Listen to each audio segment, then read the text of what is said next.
Doctor Baba Saheb Bhimrao આંબેડકરની 135મી જન્મ જયંતિ નિમિત્તે આપણે સૌ અહીંયા ભેગા થયા છીએ। બહુ મોટી જે ગૌરવની વાત છે કે મહિલાઓની સંખ્યા સાડી મળવાની એટલે નહીં, પણ આ મહિલાઓ જાગૃત છે એટલે બાબા સાહેબની જન્મ જયંતિ અહીંયા આવીને બેસી છે, એ બહુ જ અભિનંદનને પાત્ર છે। ડોક્ટર બાબા સાહેબ ભીમરાવ આંબેડકરે મહિલાઓ માટે શું નહીં કર્યું? હિન્દુ બોલવું તમે કદાચ જાણતા હશો કે નહીં જાણતા હો, પણ મહિલાઓના અધિકાર માટે પહેલા કેવી પરિસ્થિતિ હતી? આ સમાજના જે અધિકારો હતા એવી પરિસ્થિતિમાં ડોક્ટર બાબા સાહેબ આંબેડકરે જ્યારે દેશ આઝાદ થયો અને સંવિધાન લખવાનું થયું ત્યારે તમને જે અધિકારો આપવાના હતા એ હિન્દુ કોડ ટૂંકમાં એ અધિકારો ના મળ્યા, તે આપણી સરકારે એ અધિકારો ચયન ના કરી તે પ્રથમ કાયદા મંત્રી તરીકે ડોક્ટર બાબા સાહેબ ભીમરાવ આંબેડકરે રાજીનામું આપ્યું। અત્યારે તમે સૌ આઝાદી કરી શકો છો, પેલા તો કેવા કેવા કાયદા કાઢ્યા કે કોઈ બહેનને એમના ઘરવાળા નિધન થયું હોય તો બીજા લગ્ન કરવાનો પણ અધિકાર છે। અત્યાર સુધી આપણા સમાજમાં તે લાજ કાઢીને ભરવું પડે આપ્યા, એ બધા જ અધિકાર યુજીસી તો અત્યારની વાત છે, અત્યારે લાગુ કરવાની વાત બાબા સાહેબ એ સમયે વાત કરી હતી આપણે હિન્દુ કોડના માધ્યમથી, એના તો આપણે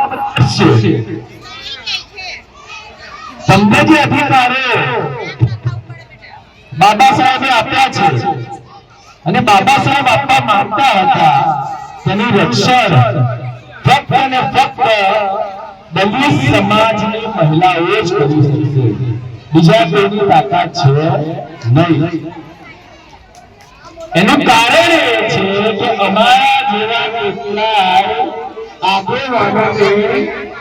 જન્મ આપવાનું, એને તમારે સાચવવાનું જે મહાન કાર્ય આપ કરી રહ્યા છો અને એમાંથી કેટલા નિવેશ પેદા થશે, કેટલા વકીલો પેદા થશે, કેટલા ડોક્ટર્સ પેદા થશે અને એ બધા સમાજની મૂવમેન્ટમાં સમાજને આગળ વધારવા માટે જે કામ કરશે એ બધે જ તમને જાય છે। જો તમે એનું સારું સૂચન નહીં કરો તો આ બધું કંઈ થવાનું નથી। દિનેશભાઈ બેઠા છે એ બે ચાર વાત અમને કહીએ કે આ સમાજની મહિલાઓ હોય, પુરુષો હોય, બાળકો હોય, તમારા જે અંદરમાં આવે મારું એરિયા એમાં દલિતો ઉપર અત્યાચાર ના થાય, એટ્રોસિટી ના લાગે એની સંપૂર્ણ જવાબદારી તમારા તબેદાર આપણે પ્રયત્ન કરીશું તો જ આપણે સફળ થઈશું ને। આપણે કોઈ પણ રાજકીય પાર્ટીનો વિરોધ કેમ કરવો પડે છે કે બંધારણના કાયદાનું પાલન થતું નથી, એટલે જો સરકારમાં રહેલા દરેક રાજકીય પાર્ટીના માણસો બાબા સાહેબે લખેલા સંવિધાનનું પાલન કરે તો પછી અમારા જેવા બહાર નીકળવાની જરૂરત નથી। દિનેશભાઈથી બે વચન માંગીએ છીએ, એરિયા છે એમાં દલિતો ઉપર અત્યાચાર ના થાય, જ્યાં જ્યાં અનામતની જોગવાઈઓનું પાલન કરવાનું આવે ત્યાં તમે પર્સનલ તમારા નેતા ઉપર સમાજમાં રજૂઆત કરો અને ખાસ કે જે કામ ખોટું છે એ હું તમને ડોક્ટર બાબા સાહેબ ભીમરાવ આંબેડકરનું ચોખ્ખું સારાંશ જે પાણીની ટાંકી મુકાવી પછી જે જગ્યા જવાની છે એ જગ્યા એવી એવી ડેવલપમેન્ટ માટે તમે ભુજ કે રેલ બનાવો તો પ્રતિમાની સાઈડમાં બનતા અમને કોઈ વાંધો નથી ડેવલપમેન્ટ થવું જોઈએ